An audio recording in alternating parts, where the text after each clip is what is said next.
Olá! Na semana passada, nós tivemos a realização do primeiro Fórum Econet a respeito da reforma tributária. Foi um sucesso. Muitas mensagens de agradecimento de profissionais e de pessoas envolvidas com a área tributária. Inclusive, nós tivemos o lançamento de uma nova ferramenta.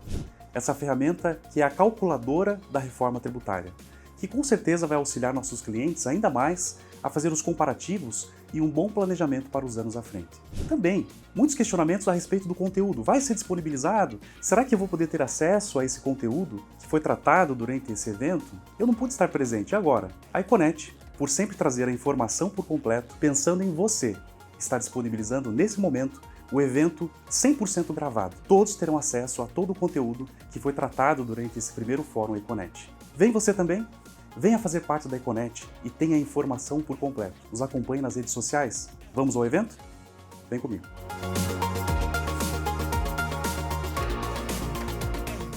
Tá vendo? Falei, a vida de vocês não é fácil? Não é fácil. E para a gente acalmar a notícia, né, que o Marta acabou de trazer, eu comecei a palestra hoje de manhã falando um pouquinho da apresentação da Econet, falando dos 21 anos da Econet, falando que a gente constrói essa história para vocês e com vocês, né? Nós caminhamos junto nisso.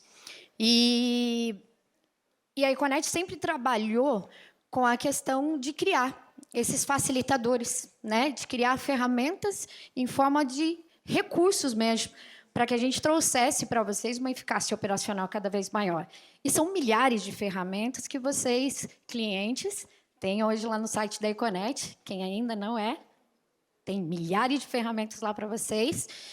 E com tudo isso que está acontecendo e com tudo isso que a gente viu no dia de hoje, não poderia ser diferente. A gente não poderia deixar de fazer algo especial para vocês. E mesmo com todas essa complexidade, essa incerteza dessa reforma tributária, acho que a única certeza que a gente tem exatamente dela é que ela vem, ela é uma realidade, né? Vai dificultar, vai vir, a Manu falou, vai vir um caos, depois acalma, né? E aí tem várias opiniões de um monte de coisa, porque ela ainda não é nada definitivo. E a gente conhece um pouquinho desse governo, né, que vocês, melhor do que qualquer um, sabem como é que ele age. Então, a gente sabe que a reforma entra e, junto dela, milhares de problemas que são resolvidos no meio do caminho, né? Surpresas e mais surpresas e mais surpresas. O Kleber acabou de comentar uma coisa relacionada à questão ali do regime do Simples, que esse cálculo para definir será que realmente é o melhor regime ou não? Será que é o momento de eu alterar o regime onde eu estou? E tudo isso vai dar o que para vocês? O trabalho de calcular isso tudo, de por onde eu vou, qual é o caminho que eu tenho que dar para o meu cliente. E pensando nisso, a gente preparou algo especial, com o intuito de trazer essa ferramenta realmente para facilitar a vida de vocês, levando em consideração a base legal que existe hoje, né? Qualquer mudança, vocês já sabem como acontece, né? A gente vai lá e acerta a ferramenta de acordo com como ela tem que estar. Então, a gente preparou com muito carinho, com muita dedicação. Eu também falei para vocês que a gente, há algum tempo, né, se discute sobre reforma, e desde que a gente entendeu que ela era uma realidade, existe, né, muita gente dentro desses 500 colaboradores Econet hoje trabalhando em prol dessa reforma, em prol dessa novidade que vem, em prol de preparar algo importante, seguro para vocês e com toda a qualidade que vocês merecem. A gente vai ver o videozinho dessa novidade, então, tá? Pessoal, que evento maravilhoso, não? E como prometemos, vamos apresentar agora, em primeiríssima mão, o presente da Econet para vocês. Sabendo que a pergunta que não quer calar é: será que eu terei uma redução ou um aumento na carga tributária com a reforma? Estamos lançando em primeira mão hoje a ferramenta Comparativo da Reforma Tributária. O intuito da ferramenta é demonstrar o comparativo do antes e o depois da carga tributária com enfoque na PEC 45 de 2019. Os tributos comparados serão PIS/COFINS, ICMS, ISS e o IPI, que após a reforma se transformarão em CBS e IBS. E como vocês podem ver, ela é muito intuitiva. Basta preencher os dados de venda e também da compra, pois a PEC trata a possibilidade de tomada de crédito na entrada também para as empresas optantes do Simples Nacional, que optarem pelo cálculo por fora. Por isso, será importantíssimo conhecer a tributação do seu fornecedor. Depois, é só preencher os tributos na saída e as alíquotas de crédito sobre a entrada. E por último, preencha as alíquotas que estão sendo especuladas. Lembrando que é um campo editável, ou seja, você poderá alterar caso queira. Ainda existe a possibilidade do preenchimento dos percentuais de redução, que podem ser de 30%, 60% até 100%, que serão habilitados de acordo com o segmento selecionado lá no início da simulação. Na tela de resultado, teremos o comparativo do antes e depois, nos 3 regimes tributários, com base nos dados preenchidos na tela anterior. Apresentamos também o quadro demonstrativo, divulgando as operações de entrada e saída. E, por fim, a carga tributária total do antes e depois, indicando um aumento ou uma redução da carga tributária. Simples, não? Já percebemos que não, mas saibam que a Econet estará sempre aqui para minimizar as preocupações que este manicômio tributário causa em nosso dia a dia. O comparativo da reforma tributária estará disponível a partir de segunda-feira em nosso site para todos os assinantes. Se você ainda não é nosso assinante, entre em contato conosco e teremos o prazer de apresentar nossas soluções e ferramentas, desenvolvidas para maximizar o desempenho do profissional contábil e jurídico. Um forte abraço e até a próxima!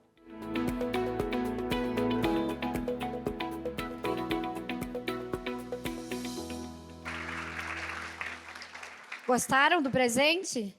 E eu juro para vocês, não tinha nada combinado com a palestra do Kleber, mas quando ele trouxe aquela parte do regime do Simples, a gente falou, opa, ferramenta vai cair aí como uma luva para cada um de vocês. Então, segunda-feira ela está no ar para vocês, e aproveitem, e esse é realmente o nosso propósito e o nosso presente para vocês, né? Estaremos juntos nessa luta, porque ela vai ser uma luta das boas, mas nós estaremos juntos nessa, tá bom? A gente vem, então, agora para a nossa última palestra, mas antes disso, eu também queria convidar vocês, nós temos um coquetel após essa última palestra, que é um momento também de a gente discutir mais um pouco disso tudo, né? É legal compartilhar, é legal a gente fazer esse network, é legal a gente tirar umas dúvidas aí com todos os palestrantes que estarão ainda junto com a gente ali mais um pouquinho, né? E acho que é um momento enriquecedor nessa caminhada também, né? Não é nada certo, não é nada incerto, é uma bagunça, mas, ao mesmo tempo, eu acho que é muito importante para todos nós do negócio entender que quem sai na frente é quem está preparado, né?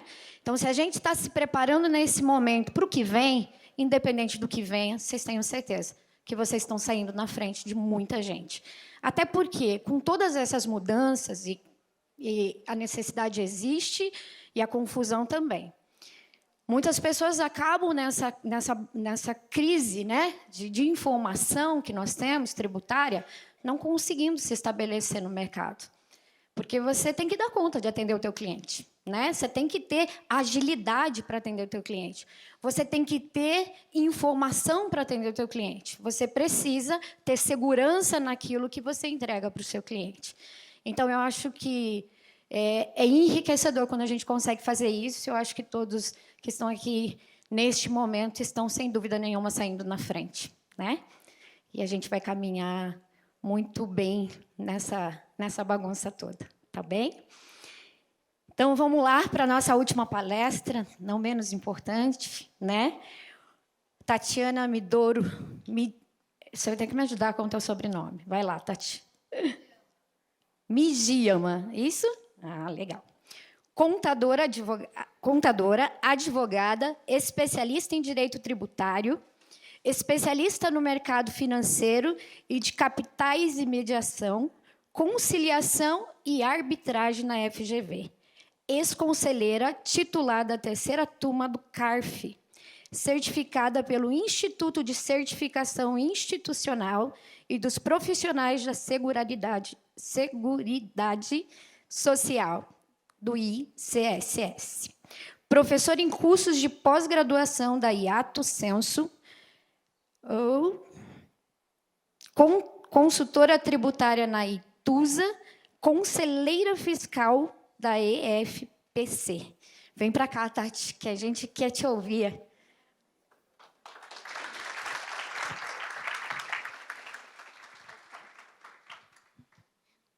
Obrigada, gente. Boa tarde. Bom, só para apresentar, assim, eu era conselheira, né, do CARF, da terceira turma da Câmara Superior. Então, eu acabava julgando PIS, COFINS, CIG, IOF, né, IPI, Imposto de Exportação, Imposto de Importação e Direito Aduaneiro, né. Então, a parte de PIS/COFINS discute bastante a questão de crédito de PIS/COFINS, né? Inclusive, a gente que firmou o entendimento antes do STJ e, posteriormente, ao STJ, aplicando o critério da essencialidade, da pertinência, para fins de constituição de crédito de PIS/COFINS, né? Sobre insumos. E é claro que essa discussão continuou e também trazendo aqui uma fala do meu colega em relação à IN 2121, há vários pontos também da IN 2121 que, a meu ver, fazendo até um contraponto em relação às decisões que a gente manifestou lá do CARF, né?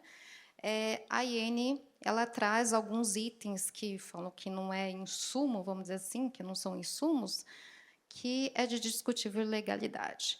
Então, assim, não necessariamente porque sai uma instrução normativa da Receita que a gente tem que acreditar nela, né? E, assim, em relação ao PIS/COFINS, até colocando, antes de falar da CBS, né, o PIS/COFINS ele incide sobre o quê? Sobre o que é receita, né? Então, a gente tem duas sistemáticas, uma sistemática acumulativa e não cumulativa, né? Na sistemática acumulativa, que abarca especialmente instituições financeiras, né, e equiparadas, e aquelas pessoas jurídicas que estão pelo lucro presumido, você não tem direito a crédito. Então, você realmente tem uma alíquota menor. Então, por exemplo, bancos recolhem hoje 4,65%, né, sobre uma base restrita também, né, que seria o quê? Aquela definida no artigo 12 do Decreto-Lei 1598, qual seja, a rigor, receita decorrente da prestação de serviço, né, e da venda de mercadorias, e receita decorrente da atividade objeto principal. E aí, em relação, por exemplo, a quem está na sistemática não cumulativa, então o próprio nome fala, não cumulatividade na cadeia. Então, se é não cumulativo, ele tem direito ao crédito, né? Então, ele tem direito a constituir crédito, por exemplo, sobre insumos, e, posteriormente, ele guarda esse crédito, porque, quando ele vende, sobre a receita da venda, ele vai apurar o PIS/COFINS, aí ele deduz, né?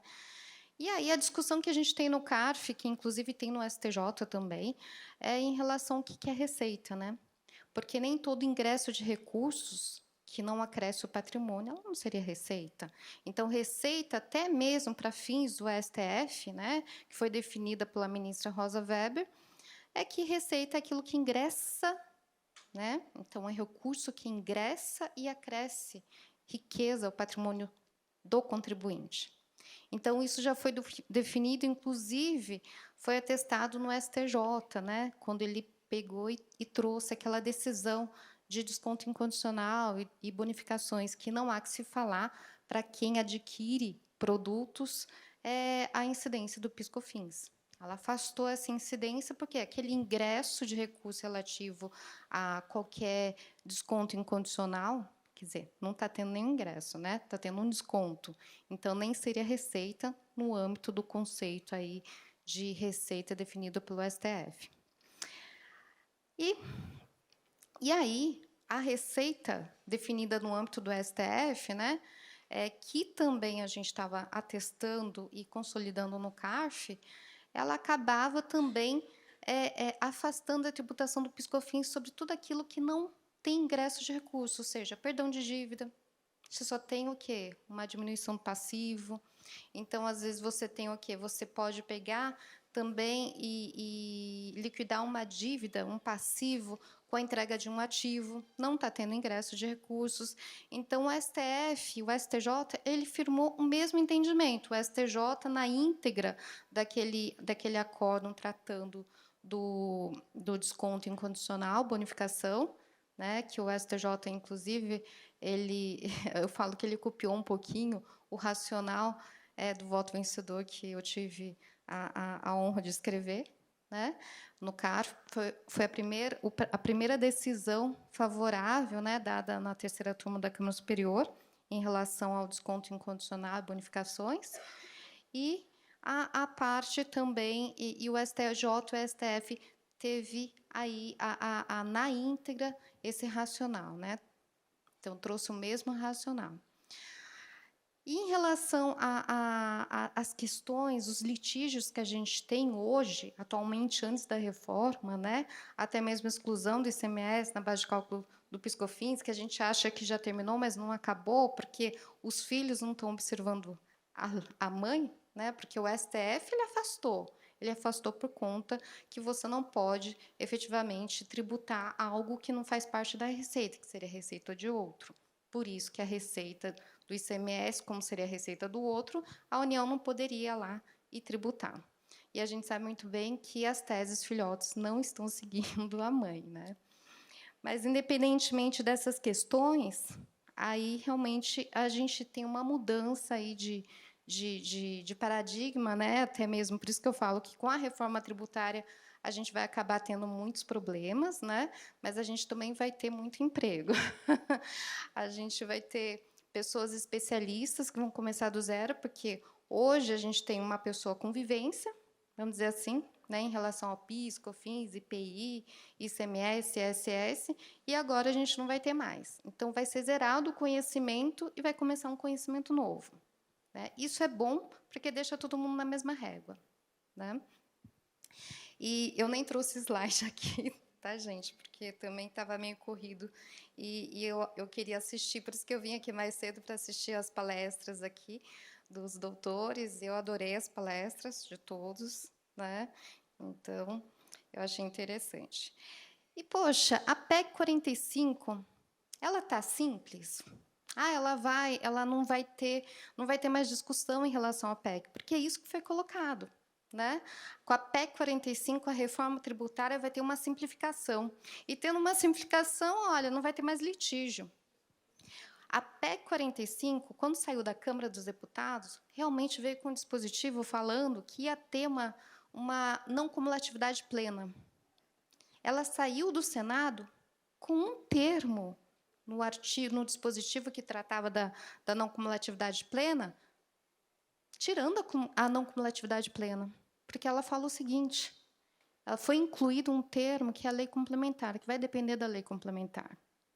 Então, a mesma discussão que a gente teve no âmbito do PIS/COFINS, porque quando surgiu a MP 206 e quando surgiu a 10637, tratando do PIS não cumulativo, e no ano seguinte, a 1083303, trazendo a COFINS não cumulativa, ela veio como se fosse um IVA francês. Era para trazer a não cumulatividade plena naquele momento. Então, era para ter o seguinte: olha, já que PIS e COFINS não cumulativo ele incide sobre a receita bruta e todas as demais receitas auferidas pela pessoa jurídica, a rigor, para a gente garantir a não cumulatividade plena, ela deveria ter o quê? Deveria possibilitar eu constituir crédito sobre todas as despesas incorridas. Mas aí, o que aconteceu? Veio a lei, e a lei veio de uma forma restrita, e ela veio de forma divergente daquele conceito que tinha sido colocado para a sua criação, à época. E aí, infelizmente, o STF, quando julgou o tema 756, ele teve a oportunidade de trazer a não cumulatividade plena, né? Considerando que ele ia apreciar a constitucionalidade daqueles dispositivos. A constitucionalidade frente ao artigo 195 da Constituição Federal, que trata da não cumulatividade. Aí, o que aconteceu? O STF falou, não, olha, o legislador ele está correto, você tem que observar, então, que a gente tem que considerar a constitucionalidade das leis, 10.637 e 10.833. Ou seja, ele afastou a não cumulatividade plena. Foi uma pena. E aí, o que a reforma tributária que saiu do Senado fez? Ele trouxe um termo falando o seguinte, que, sim, em relação à Constituição, à Constituição de créditos, tem que observar o quê? A não cumulatividade, mas dependendo do quê? Da lei complementar. Então, assim, a não cumulatividade plena vai depender de lei complementar. E aí, conversando com meus colegas que estão fazendo a lei complementar, A gente vai ter mais ou menos 7 ou 8 leis complementares que já estão sendo feitas, tá? Tem uma lei complementar que vai tratar realmente das exceções, né? Outras do crédito, porque acho que o que mais interessa aqui é o crédito, né, da UBS e do CBS, né? Então, assim, por isso que eu falo, a gente pode ter vários litígios. E por que também? Porque imposto seletivo, tal como colocou aqui os colegas, né? Imposto seletivo ele vai incidir sobre o quê? Sobre produtos, né, que prejudicam a saúde e o meio ambiente. E que produtos são esses? É subjetivo demais. Vai ter várias ações judiciais falando, olha, meu produto efetivamente não traz aqui um prejuízo, né? Que nem falou o colega, teve uma emenda assim para tirar vinho da CBS e do IBS, né? E realmente, opa, caiu aqui. Vinho faz bem, né? Quem diz que vinho faz mal? Gin também faz bem, me deixa feliz. Quem diz que faz mal? Não é? Então, assim, é complicado, porque isso tudo vai ser discutido. Em relação ao CBS e IBS também, ele vai ter que ser considerado também o que é uso de consumo pessoal. Porque aquele bem que eu adquiro, que seja direcionado para uso de consumo pessoal, não vai ter incidência, né? Eu nem posso constituir crédito também. E o que é isso? Quer dizer, vai ter incidência, mas eu não posso constituir crédito. Então, se eu for pessoa jurídica, eu estou dando uma festa para os meus funcionários, eu vou comprar bebidas, vou comprar comidas e tudo mais, vai ser para uso e consumo pessoal. E aí? Como que eu vou diferenciar isso na contabilidade? Né? Então, assim, discussões vão ter, litígios vão aumentar, e a depender da lei complementar, que vai restringir a não cumulatividade plena, porque senão não viria também aquele termo que foi alterado via Senado, e é um termo que foi alterado via Senado com essa finalidade, considerando que conversas que a gente teve com o pessoal que está efetivamente elaborando a PEC e as leis complementares.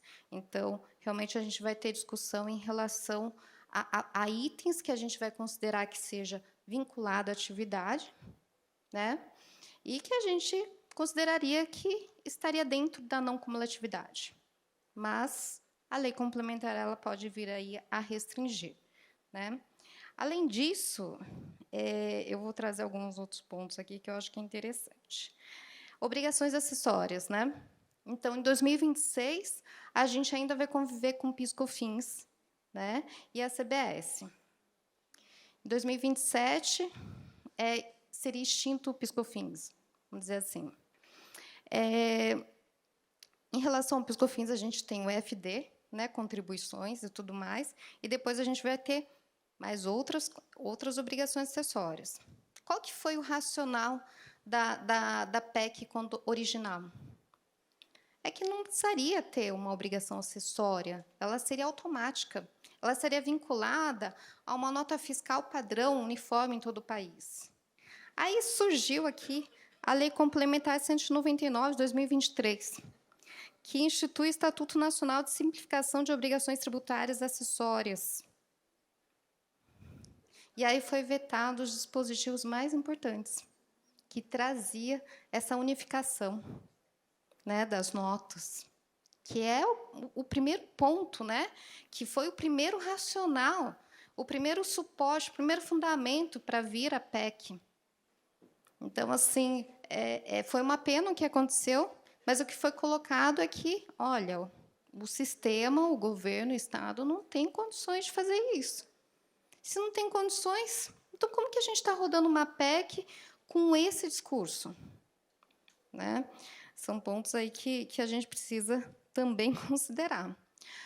Tem mais de... Se vocês forem pegar a PEC, né, em si, que saiu do Senado, vocês vão ver que tem mais de 70 pontos aí para serem regulamentados via lei complementar. O que eles estão estudando é para sair 6 a 7 leis complementares, né? Então, a gente precisa ver o que também que vai sair.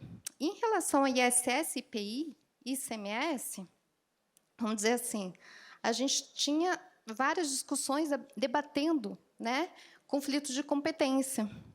Então, por exemplo, assim, se eu sou uma pessoa jurídica ou sou uma pessoa física mesmo, né, e faço, por exemplo, uma tintura sou contratada para fazer, por exemplo, para pintar uma camiseta, e o consumidor me passa essa camiseta, é serviço, né? Então tá passiva aí de incidência aí do ISS. Olha, mas se eu fizer, por exemplo, um tingimento da camiseta, né, em quantidade grande, aí você está industrializando, né? Então aí o que você está passando aí é mercadoria. Então você não está prestando serviço. Então a gente tem vários conflitos envolvendo ISS e ICMS. E aí, por decorrência, a gente também tem conflitos envolvendo IPI. Né? Então, eu mesma escrevi um acórdão em que a gente estava discutindo o quê? Um serviço por encomenda. Né? Então, por exemplo, a pessoa jurídica ela vendia um serviço que era feito por encomenda, né? Então, por isso que ela considerou serviço. Então, não era sujeito ao ICMS, que, por sua vez, ela falou, olha, se é serviço, porque é um serviço customizado, um serviço personalíssimo, então não seria mercadoria, então o que eu estou fazendo, eu não estou industrializando, eu estou prestando um serviço. Então não teria incidência de IPI. E aí, por que a gente tem essa discussão hoje? Por quê? Porque o que a lei fala? Fala, olha, se está nos itens da TIP, tem IPI. Né? E aí, a Lei Complementar 116, que trata do ISS, está nos itens de serviços, é serviço. Né? E aí, a Lei Complementar do ISS fala, pelo menos ele fala direitinho, que se tiver incidência do ISS, não teria do ICMS. Mas ele não falou nada do IPI. Né? Então, se a gente for estudar a fundo a Constituição Federal, a Constituição Federal ela tenta resguardar qualquer competência. Então, a competência do Estado, a competência da União e a competência aí, do município. Né? Então, hoje, a gente tem ainda essa discussão, infelizmente. Né? E aí, é claro que também vai ter discussão, gente, em relação ao IBS e CBS. Porque IBS e CBS, eles têm os mesmos fatos geradores, as mesmas hipóteses de incidência. Vão ter as mesmas isenções na incidência. E olha que horror! Se vocês forem pegar o artigo 156 da PEC, vamos para o lado do contencioso. Né? O artigo 156B da PEC, ele só trata do contencioso administrativo vinculado ao IBS. Então, assim, o IBS, que tem como competência dos estados, municípios, através do comitê gestor, né? O comitê gestor, ele tratou do processo administrativo fiscal, mas só em relação ao IBS. Então, quer dizer o seguinte, eu tenho a CBS e o IBS que têm o mesmo fato gerador, a mesma hipótese de incidência, a mesma base de cálculo. E aí, o que acontece? No âmbito administrativo, eu vou ter aqui a CBS e a CID sendo julgados por quem? Pela DRJ e depois pelo CARF. Lembrando que a DRJ é só formado por julgadores, auditores fiscais que são vinculados perante os atos da Receita Federal. Então, tem atos, com a devida vênia, que são ilegais. Mas a DRJ ela tem que observar obrigatoriamente, os julgadores daquele julgamento têm que efetivamente observar os atos da Receita Federal, independentemente se aquele ato seja de discutível legalidade. Aí, posteriormente, passa aí para o CARF. Então, a CBS e a CID, que vão ser tratados pela reforma tributária, vão ser julgados pela DRJ. Aí, posteriormente, se o contribuinte ele quiser questionar ou tiver um recurso de ofício pela DRJ, aí, é claro, vai subir para o CARF. E o CARF ele faz o quê? Ele faz o controle da legalidade. Ele não pode, ele não está sujeito e vinculado aos atos da Receita Federal. Então, por isso que no CARF a gente julgava, é claro, de acordo com a lei. A gente só não julgava de acordo com a lei se a lei ela for considerada inconstitucional. Certo? E o IBS? O IBS, gente, nos termos do artigo 156-B, né, o comitê gestor ele vai ser responsável por trazer um novo contencioso só para o IBS. Então, a gente pode ter, por exemplo, no âmbito administrativo, um julgamento diferente do julgamento que vai ser dado para o CBS. Então, a gente pode ter entendimentos diferentes. Porque esse comitê gestor ele vai ser responsável por instituir um novo processo administrativo para o IBS. Né? E engraçado que no artigo 156 ele não traz a justiça social, a paridade, a garantia do duplo grau de jurisdição.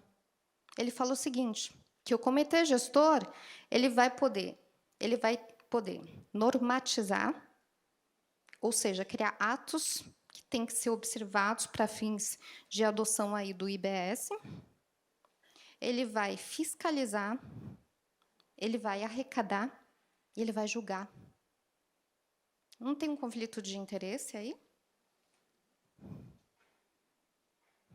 E ele não traz a garantia do duplo grau de jurisdição no processo administrativo, que hoje tem no CARF. Ele ainda traz que ele é um órgão técnico.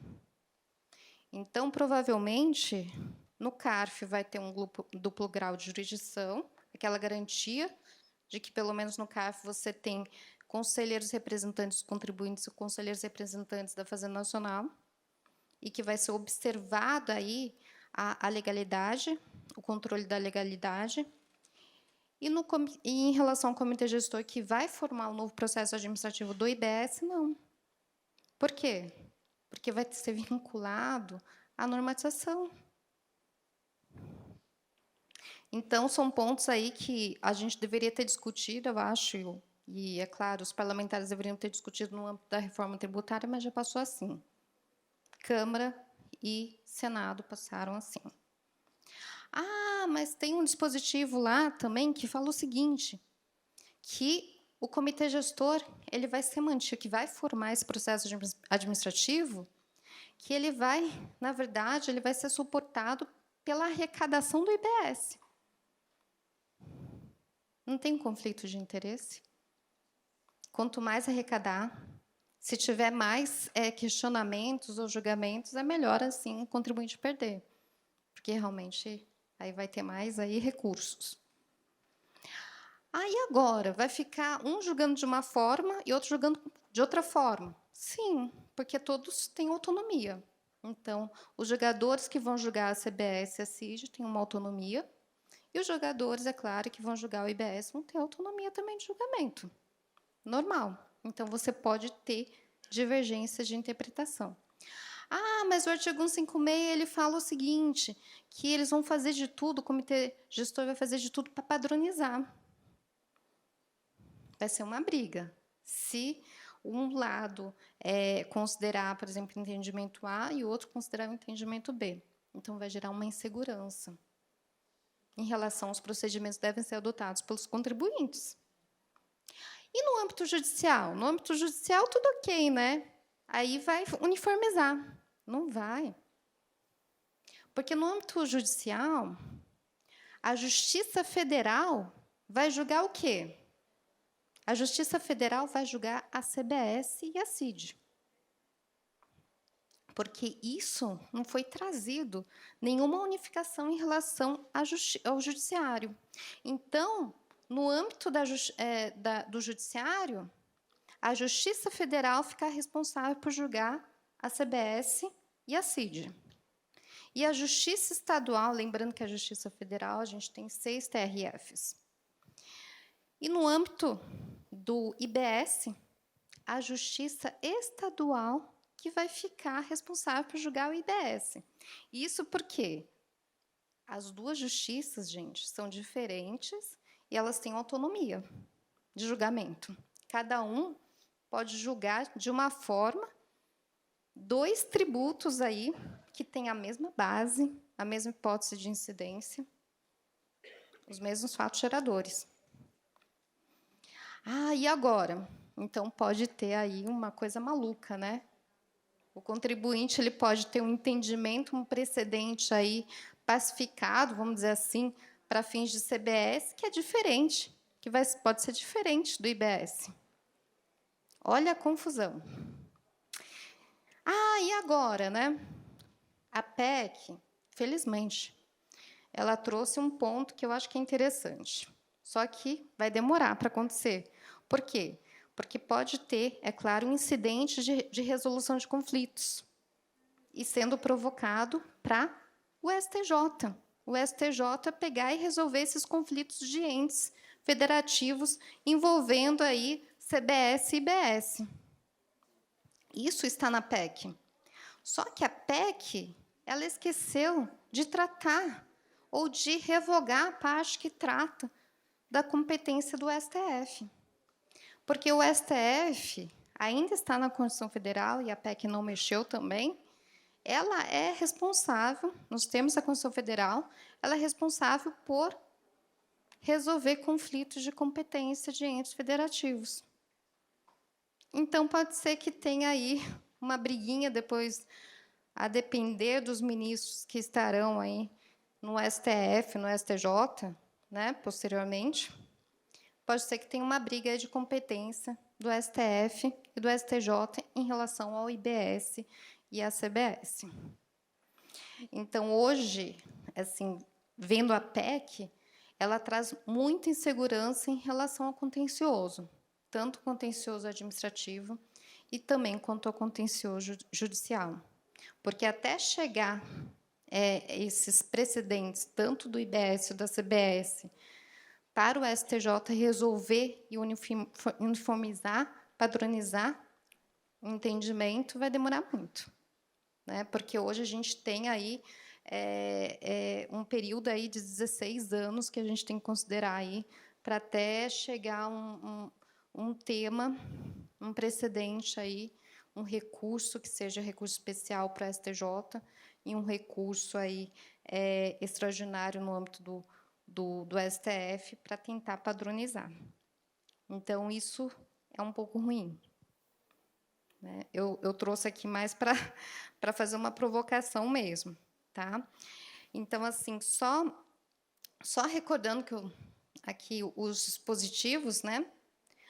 O artigo 156 fala que os estados, Distrito Federal e os municípios exercerão de forma integrada, exclusivamente por meio do comitê gestor. E esse comitê gestor, ele pode, então, editar regulamento único e uniformizar a interpretação e aplicação da legislação do imposto, né? E ele pode arrecadar o imposto, efetuar as compensações, distribuir o produto da arrecadação, decidir o contencioso administrativo, o que eu estava falando, né? E ele terá independência técnica, orçamentária e financeira. Então, assim, me causa estranheza, né, que, assim, em relação à parte de decidir o contencioso administrativo, dá todo esse, vamos dizer assim, essas prerrogativas, né, sem trazer, por exemplo, uma segurança jurídica ao contribuinte, para trazer, pelo menos, a garantia do duplo grau de jurisdição e também a questão da justiça social, que é a paridade, né? Representando aí os contribuintes e representantes aí da Fazenda Nacional. Em relação ao teto de alíquotas, né, tem muita discussão, né? Tanto que o colega trouxe aí que a última alíquota aí foi colocada pelo Ministério da Fazenda. O próprio ministro da Fazenda trouxe uma alíquota aí de 27,5%. Ninguém entendeu, né? Todo mundo pegou e falou assim, poxa, ele deve estar confundindo com o IRPF, mas não é. Né? Então, assim, considerando, né, hoje a gente até fez uma pesquisa com o pessoal técnico que está municiando até um procurador da Fazenda do município, a alíquota que seria aí aceitável com todas as exceções que estão sendo colocadas na PEC, inclusive foram bem colocadas aí, ou mal colocadas aí pelo Senado Federal, é que viria uma alíquota aí de 33,3%. Né? Isso eu ouvi do próprio procurador do município, que também está, é claro, ajudando na PEC e na lei complementar. Mas aí o Senado Federal ele trouxe um teto. O teto ele vai considerar a PIB e a arrecadação do PIS/COFINS, a arrecadação do ISS em 2 anos, né, e do CMS. Só que o que está acontecendo hoje? Todos os estados estão aumentando a alíquota do ICMS. Então, a alíquota já vai vir inflada.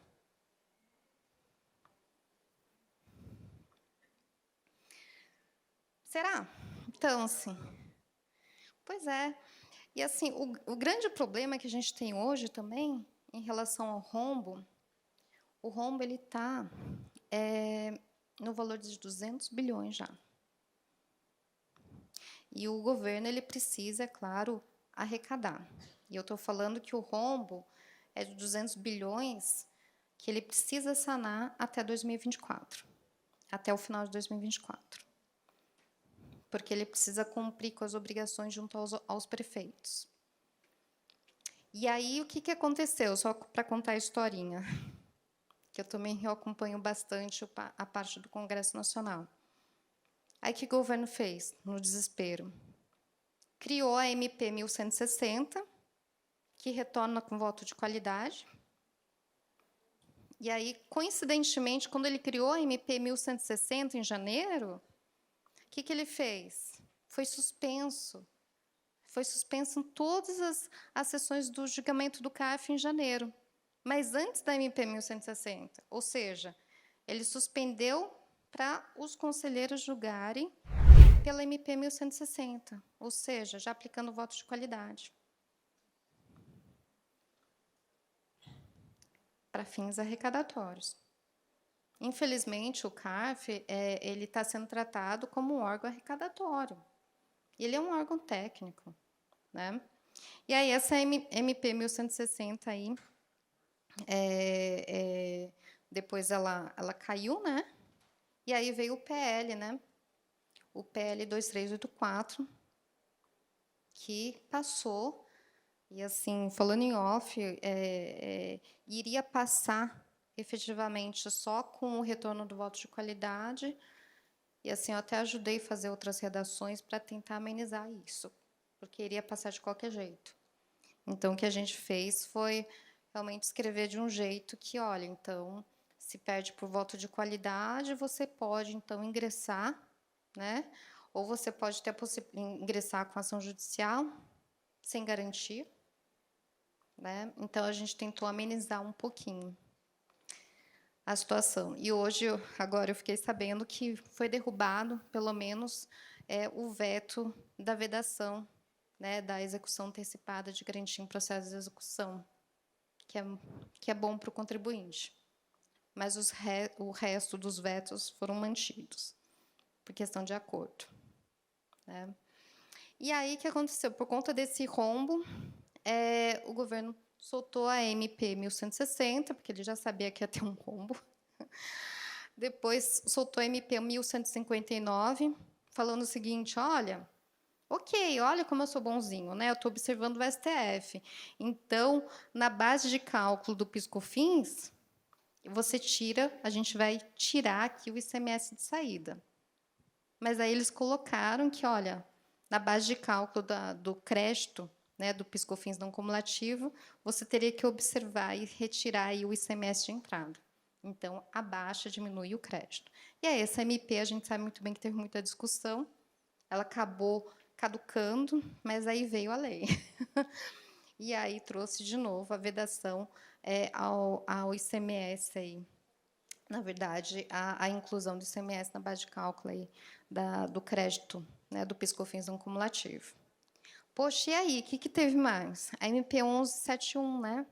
A MP 1171 tratava da aplicação financeira, né? De pessoa física que tinha recursos, aplicações, operações financeiras no exterior.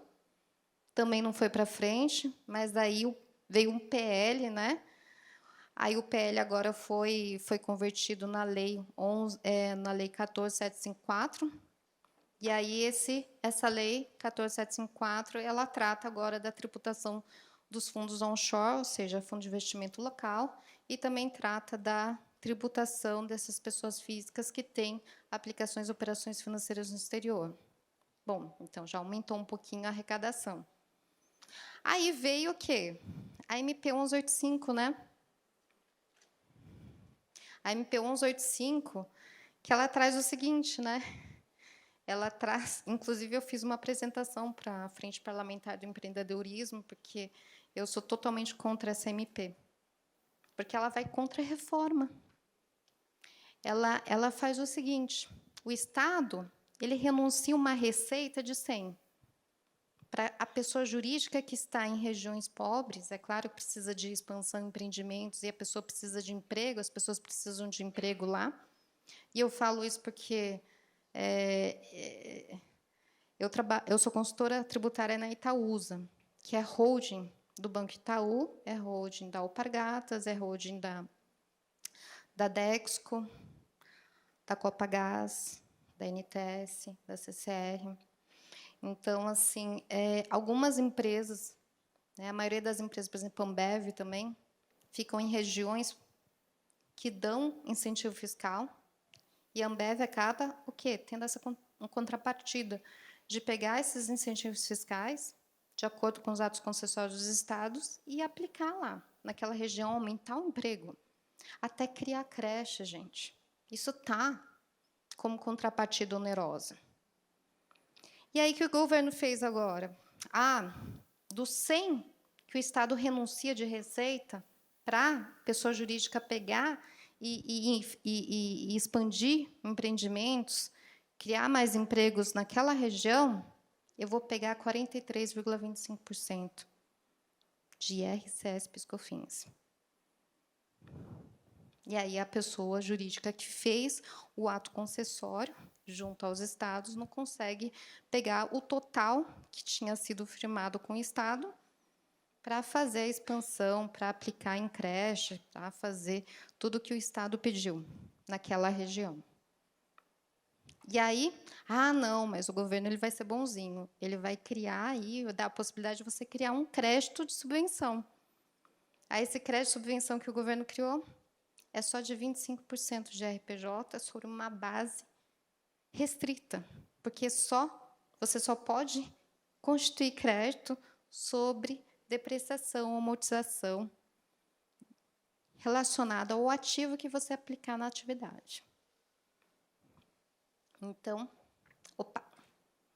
Podemos fazer pergunta já? Desculpe atrapalhar a palestra, mas talvez eu acho que está muito boa a sua palestra, eu acho que está criando muitos insights, a gente tem visto aqui a plateia, com dúvidas já a respeito de alguns assuntos. Já? Posso quebrar o protocolo e já abrir para algumas perguntas sobre Pode. o que você comentou até agora? É possível? Que bom, Claro. obrigado, tá? Não vai brigar comigo, né? Então tá bom. Só depois. Tá bom. Eu posso fazer uma pergunta já? Eu acho que é muito importante que nós discutimos desde o início do evento a respeito de créditos. Você está falando da não cumulatividade, a respeito de créditos, de PIS/COFINS. E se você analisar a PEC, né, ela fala ali a respeito das compensações, fala de um período.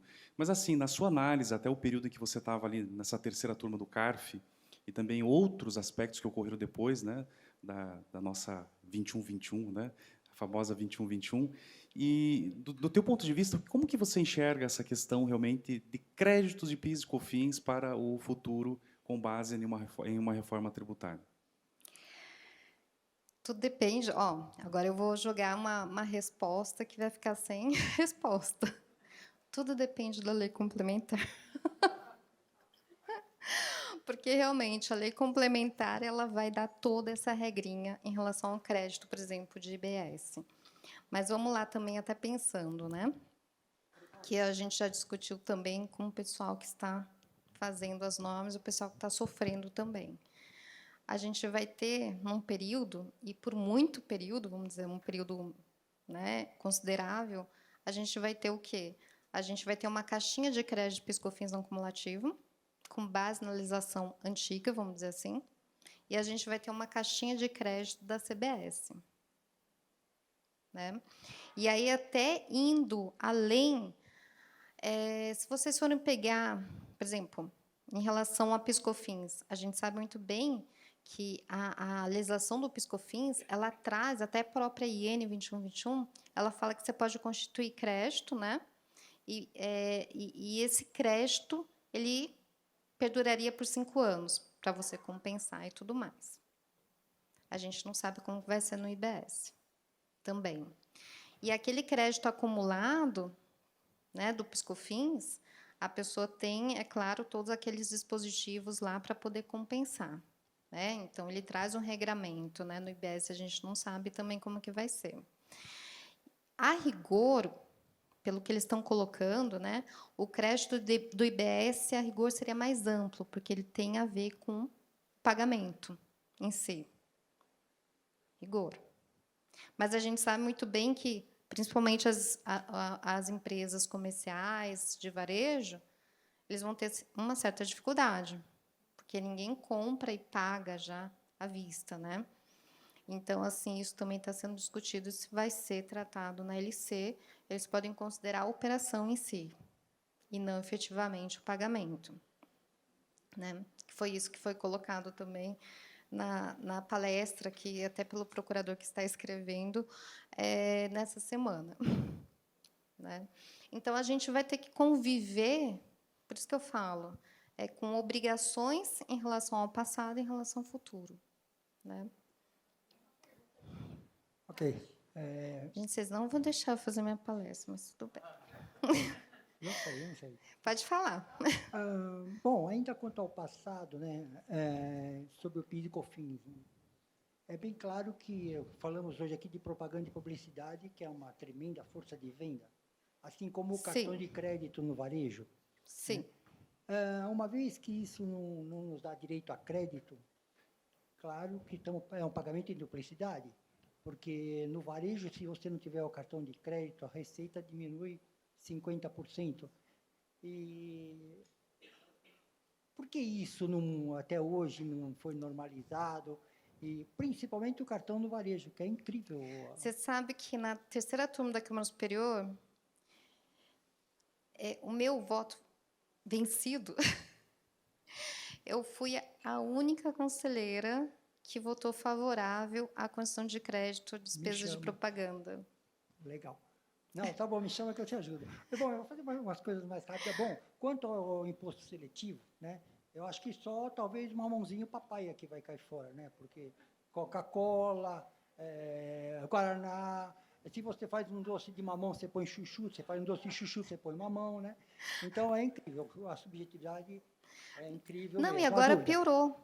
Né, Piorou, porque se você for pegar bem, o Senado Federal, vamos pegar o conceito do IS é que teria incidência sobre aqueles produtos que fazem mal para a saúde e ao meio ambiente. A gente sabe muito bem que Coca-Cola não faz mal para a saúde, certo? Não, estou brincando. Mas o Senado Federal, ele trouxe um termo que é extração. E sabe qual que é a discussão que está tendo para quem está fazendo a lei complementar?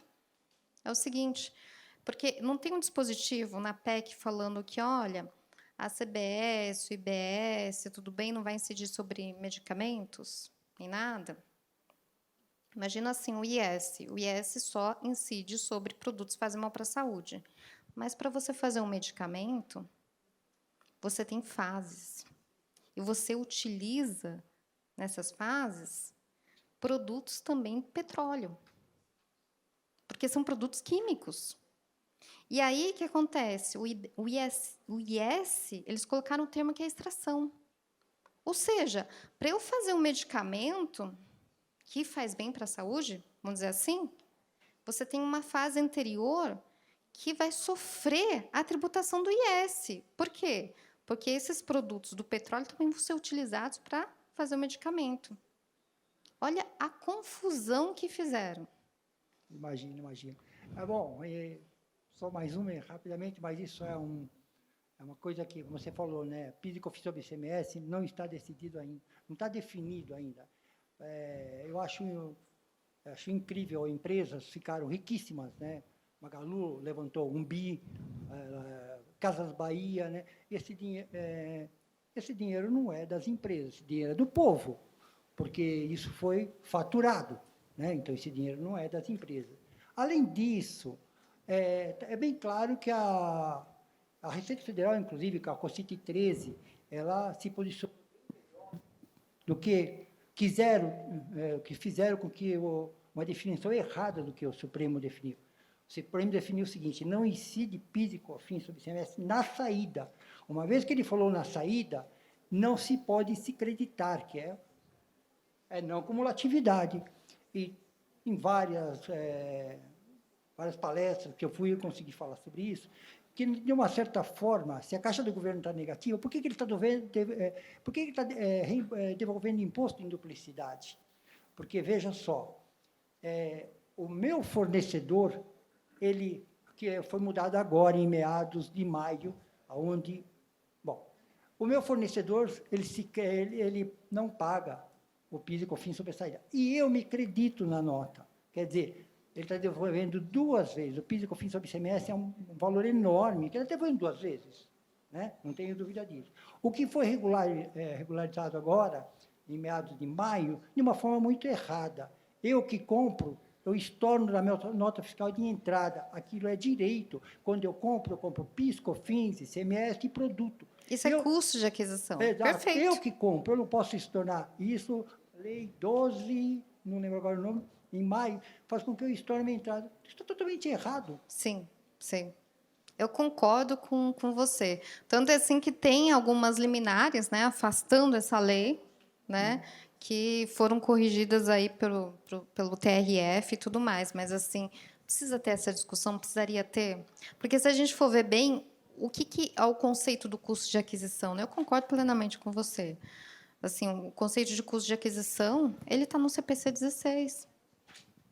Por isso que eu falo, a instrução normativa, às vezes, ela traz um racional, até mesmo trazendo a questão do IPI, que o IPI lá dentro, o ICMS-ST e tudo mais, né, que não está nem na lei. Né? Mas essa lei também, poxa, essa lei ela interfere até no conceito contábil, né, de custo de aquisição. Infelizmente, é complicado. E, em relação, desculpa, à condição de crédito de PIS/COFINS sobre despesas de marketing, propaganda, o que eu considerei como racional, mas não está vingando, não vingou lá no âmbito do CARF, mas eu vi que essa discussão ainda não foi, vamos dizer assim, ventilada no âmbito do judiciário. Tá? Se a gente for pegar o RESP, né, o RESP em sede repetitiva do STJ, que deu o conceito de insumos, né, ele fala na sua ementa o seguinte, que insumo é tudo aquilo que é pertinente e essencial à atividade econômica do sujeito passivo. A atividade é ampla.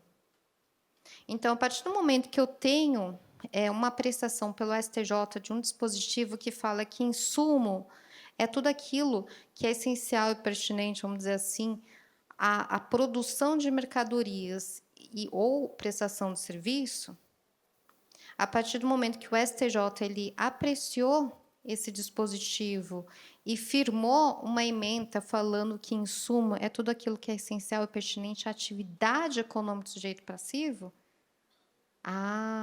então ele trouxe o quê? Ele trouxe mais isonomia, mais proporcionalidade, razoabilidade, falando da atividade econômica. E as empresas comerciais, por exemplo, empresas prestadoras de serviços, que para as empresas é essencial a publicidade de uma mercadoria que ele está vendendo, para a atividade econômica dele, a gente deveria observar, é claro, aquilo que foi decidido em ensejo repetitivo. Até mesmo considerando o artigo, acho que 927, lá do CPC, que fala que as teses fixadas pelo STJ, o STF, em ensejo de repercussão geral, em ensejo repetitivo, devem ser obrigatoriamente observadas pelos tribunais. Então, por isso que eu acho que essa questão deveria, então, ser melhor apreciada aí no âmbito do judiciário. Eu tenho esperança.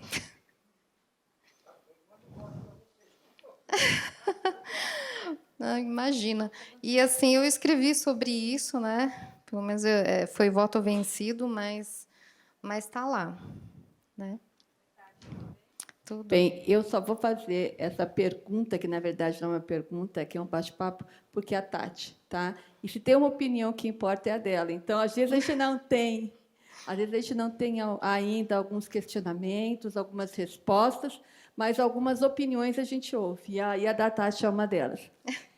A gente teve recentemente várias decisões no sentido da prescrição, né? Que há prescrição para a constituição do crédito, mas não para a utilização.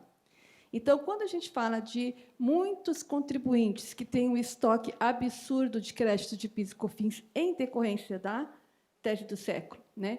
Provavelmente não serão 5 anos que esses créditos serão esgotados. Qual a sua opinião com relação a esses créditos? O contribuinte ele pode pensar numa forma de garantir a manutenção deles através de um ressarcimento, alguma coisa, ou ele já pode começar a chorar? Olha, quando é uma pergunta realmente importante, porque, por exemplo, quando os contribuintes conseguiram decisões transitadas em julgado, começou o quê? Começou a correr o prazo para habilitação do crédito junto à Receita, se ele fosse utilizar no âmbito administrativo, porque a Receita, enfim, ela pega e considera a decisão transitada de julgado. E aí ela tem 5 anos da decisão para habilitar o crédito. Né? Só que a habilitação do crédito, o período que fica lá em análise, ok, não conta. Ele é descontado, vamos dizer assim. E aí, nesse meio tempo, ficou horrível. Por quê? Porque aí saiu o quê? Depois da decisão do STF, que não foi dada em sede, vamos dizer, transitado e julgado ainda, em 2017. Saiu uma solução de consulta 13, falando que, olha, na verdade, o que você tem que tirar do PIS/COFINS é o NET, que é o ICMS da saída menos da entrada. E aí piorou a situação, porque o CARF, que poderia resolver, ele deu 5 decisões nesse período, diferentes, em relação à exclusão do ICMS. O CARF pegou e considerou, olha, como a decisão do STF ela não foi decisão transitada e julgado de forma definitiva, então eu vou aplicar a decisão em ensejo repetitivo do STJ, que falava que o ICMS tinha que compor a base. Olha que horror. E aí, o CARF também pegou e falou o seguinte: não, saiu a solução de consulta 13. Então eu vou falar que só pode excluir o ICMS NET. E depois o CARF ainda falou assim: ainda não foi transitado julgado, então eu vou sobrestar. Não, eu vou fazer o seguinte, eu vou aplicar o STF mesmo. Então, teve várias decisões diferentes nesse âmbito. Olha a insegurança do contribuinte. E aí, aquele contribuinte que habilitou, né, e tentou compensar depois da habilitação, porque a habilitação não quer dizer que a Receita está deferindo, é só um processo administrativo. E aí, é claro, a Receita começou a falar, não, você não tem esse crédito, porque é o ICMS NET. Aí começa outra discussão lá. Né? E aí o contribuinte ele fica naquela discussão, e perde, porque ele tem 5 anos. Aí, o que muitas empresas começaram a fazer? Falaram assim, eu vou começar a discutir, porque eu vou perder. Eu vou começar a discutir o termo ACO, ou seja, o termo inicial dos 5 anos. Então eu vou entrar com mandado de segurança para os 5 anos ser contado a partir do momento da declaração de compensação. Alguns contribuintes conseguiram, porque a gente está vivendo uma insegurança. Outros contribuintes conseguiram eliminar para considerar como termo ACO o deferimento da compensação. Porque aí sim eu tenho o ok da Receita. E aí, depois, o que a Receita fez, os fiscais? Olha, eu estou indeferindo porque, na verdade, você não pagou em DARF aquele PIS/COFINS. Então, você não tem um crédito, você compensou. E aí, você compensou e eu ainda não homologuei. Então, você não tem direito ao crédito. E aí começa uma discussão judicial. É horrível, porque o contribuinte realmente ele é totalmente prejudicado. E, realmente, na norma, ele fala 5 anos. Por isso que eu falo, a maioria das empresas grandes que teve, pelo menos, um acúmulo de crédito, vamos dizer assim, um crédito considerável de PIS/COFINS depois da exclusão do CMS, optou por quê? Pelo precatório. E aí a gente tem um ato declaratório interpretativo 25, né, que fala o seguinte, que para fins de reconhecimento de qualquer crédito, né, para reconhecimento contábil e fiscal até, né, principalmente fiscal, você poderia reconhecer tributariamente aquele crédito se você tiver um valor líquido e certo. Aí, ok. Né? Eu só vou reconhecer depois, senão eu tributo antes. Mas aí também teve, olha que horror, teve várias administrações que falaram assim, não, vamos jogar tudo para resultado, porque eu vou querer distribuir. JCP e tudo mais. Então, assim, ainda tem, né, ainda tem insegurança e tudo mais, mas os 5 anos continua, infelizmente. Por isso que precisa montar a estratégia, né? Quando que eu vou poder efetivamente reconhecer? Né? E quando que eu posso utilizar? Porque a prescrição existe, ela está em decreto de 1900 bolinha e está lá, 5 anos. Infelizmente. Por isso que acho que tem... Isso é uma estratégia, né? Que tem que ser considerada. Então, assim, em relação voltando à reforma tributária da renda, tá? A reforma tributária ela traz o seguinte, que no artigo 18, que o governo, depois que a reforma tributária ela for promulgada, ele tem um prazo aí de 90 dias para apresentar aqui uma reforma tributária da renda. Essa reforma tributária da renda deveria ser única para os contribuintes dimensionarem. Mas olha o que aconteceu. A gente teve uma MP 1185, que não deixa de ser uma reforma tributária da renda, porque ela vai lá e tributa pelo imposto de renda, CES, PIS/COFINS, as subvenções e dá um crédito ridículo, né, sobre uma base muito restrita. E aí, por que eu falo que essa MP ela ia contra a PEC? Porque você poderia constituir o crédito somente até 2027. E a reforma tributária ela termina com incentivo fiscal em 2032. Algo não está batendo. E aí, depois, ela traz também, né, de forma divergente do que está escrito, pelo menos na PEC, a reforma tributária do quê?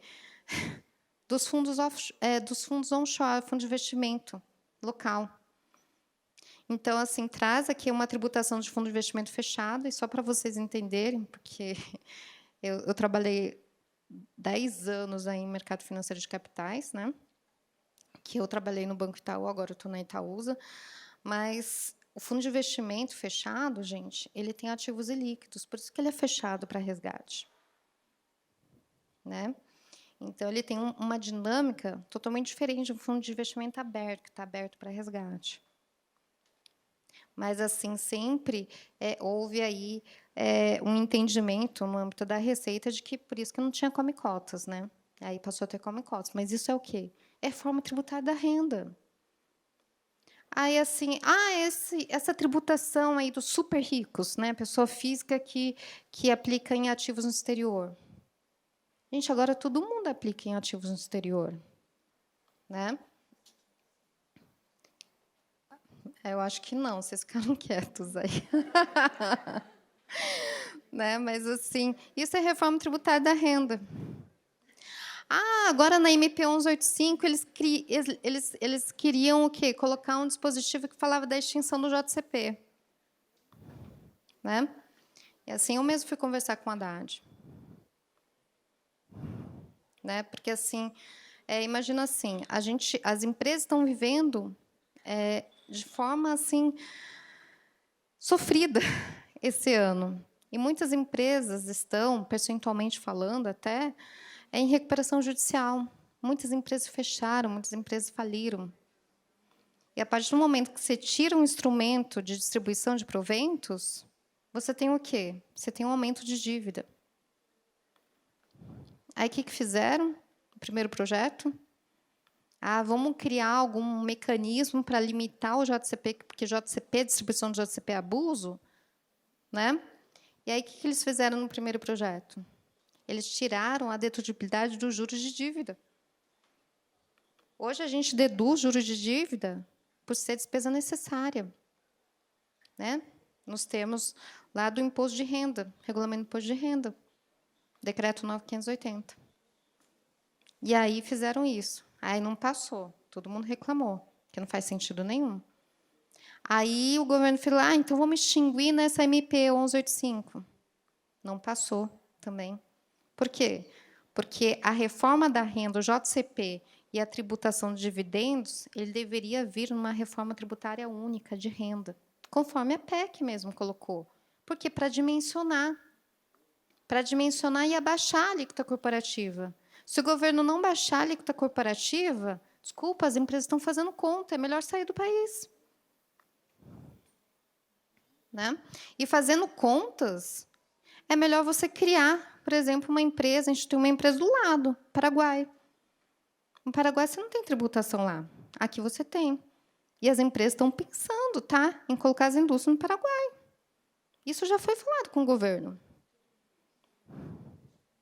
Então, o governo, quando ele for trazer a reforma tributária da renda, ele tem que trazer, sim, conforme o propósito dele, a extinção que seja do JCP, a tributação de dividendos, mas que seja esses dois propósitos vindo com uma diminuição da alíquota corporativa. Porque, se ele não diminuir a alíquota corporativa, as empresas saem do país. E vão sair, todo mundo está fazendo conta. Aí, por isso que o que ficou na MP 1185, contando a historinha para vocês, foi só aqueles dispositivos, com exceção de um, que tratava da limitação do JCP em relação aos abusos. E o que o governo trouxe, o racional deles em relação ao abuso?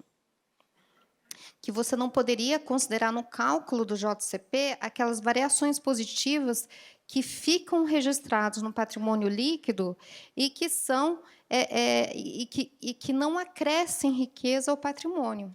Aí isso para o governo seria abuso. Mas aí o que passou também, infelizmente, passou que no cálculo do JCP, que você considera as contas do patrimônio líquido, você teria que tirar da reserva de lucros a reserva de incentivo.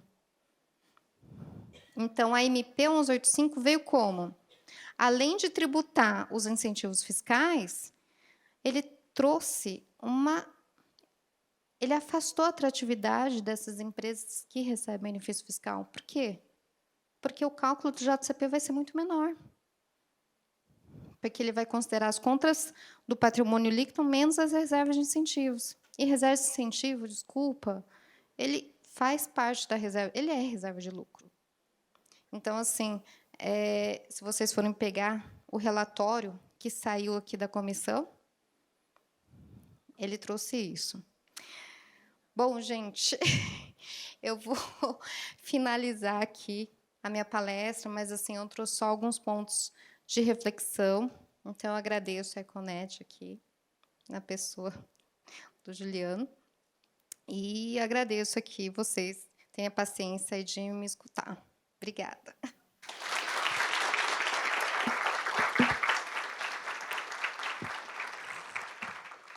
Você já sabe quais serão os impactos da reforma tributária para a sua empresa? Haverá redução ou aumento da carga tributária para o seu segmento? A Econet, sempre na frente, lança com exclusividade a ferramenta EcoNCT, que fará o comparativo da reforma tributária. Compare a carga tributária antes e depois da reforma, dos tributos PIS, COFINS, ICMS, IPI e ISS. Um verdadeiro panorama tributário da sua empresa, nos regimes do Simples Nacional, lucro presumido e lucro real.